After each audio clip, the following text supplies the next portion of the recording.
saya akan mempresentasikan tentang fenomena geosfer.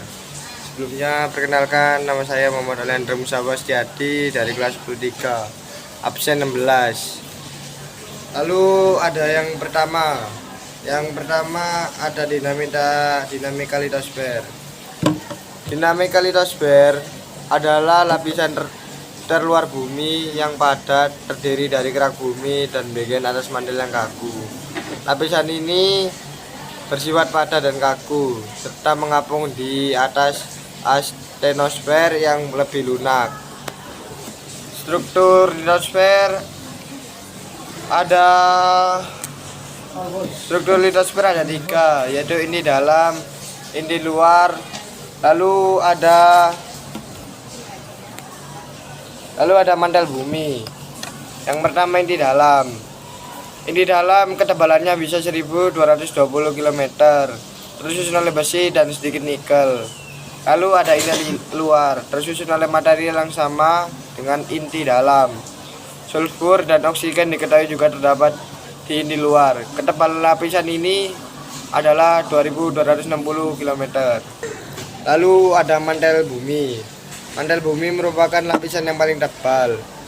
Mantel terdiri atas 3 bagian, yaitu mantel bawah, mantel atas, dan astenosfer. Mantel bawah memiliki ketebalan 2230 km. Lalu ada mantel atas, yaitu 420 km, dan astenosfer, yaitu 250 km. Lalu ada kerak bumi. Kerak bumi tersusun oleh silika dan aluminium dengan batuan granitis dan sifatnya padat tetapi rapuh. Kerak samudra tersusun oleh silika dan magnesium. Atmosfer adalah lapisan gas yang menyelimuti planet termasuk bumi. Atmosfer sangat penting karena menyediakan udara bernapas, melindungi kita dari radiasi sinar UV atau ultraviolet yang berbahaya dan mengatur suhu bumi. Jika tidak ada atmosfer, maka suhu di bumi bisa mencapai radius 1500 derajat Celcius. Itu bisa menyebabkan kita dari kepunaan.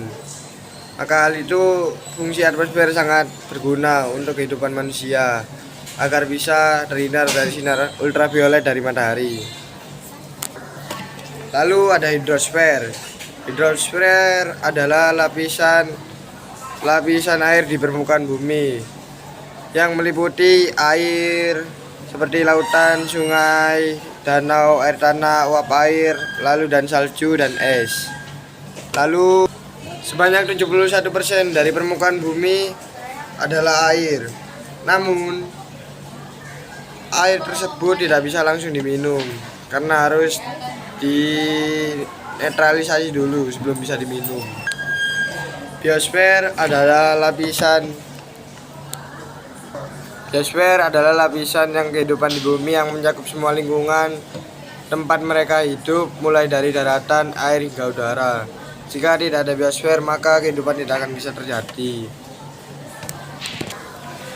Lalu berbagai bioma di dunia. Sebaran bioma di dunia merupakan salah satu indikator interaksi antar biosfer dengan litosfer dan hidrosfer dan atmosfer. Bioma adalah kompleks komunitas makhluk hidup yang dikendalikan oleh iklim, wilayah, dan dicirikan oleh jenis vegetasi yang khas.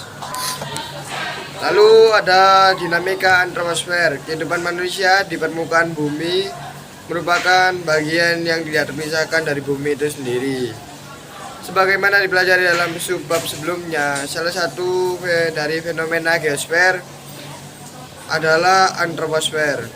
Antropo berarti manusia, sfera berarti lapisan. Dengan demikian disimbolkan bahwa kehidupan manusia juga merupakan bagian dari bumi. Lalu ada aspek-aspek kependudukan. Pembahasan mengenai kependudukan tidak lepas dari kuantitas dan kualitas penduduk.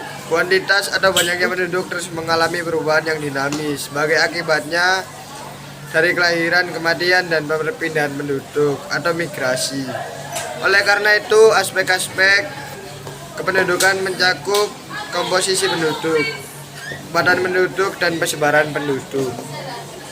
Aspek-aspek kependudukan ada Ada 3, yaitu komposisi penduduk, lalu ada kepadatan penduduk, dan persebaran penduduk.